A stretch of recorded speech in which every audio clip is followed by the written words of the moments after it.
Hey, staying on track with keto isn't just about what you eat, it's about what you avoid.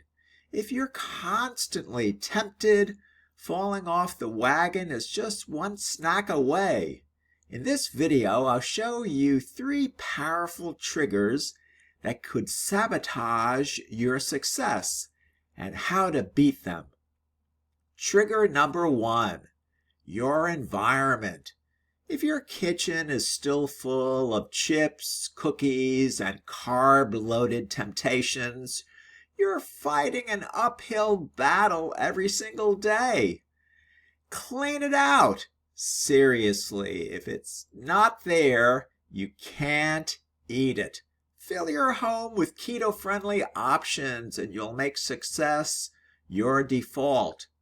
Always lead with nutrient-dense proteins that are low-carb and that satiate the appetite and rev up your metabolism.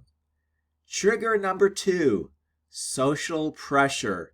Friends, family, coworkers, and acquaintances, sometimes even with good intentions, can push food your way that completely derails your progress.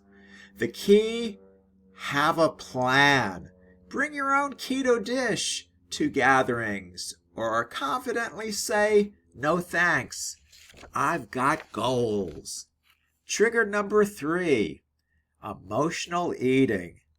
Sadness, stress, boredom, loneliness, anxiety, anger, frustration.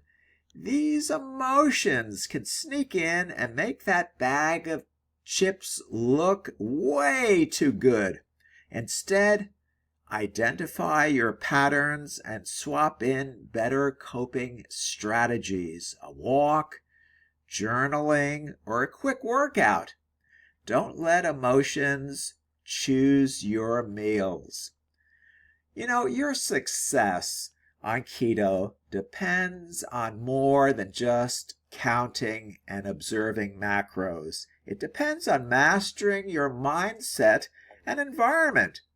If this helped you, give it a like, drop a comment below this video with your biggest trigger, and don't forget to subscribe for more keto strategies.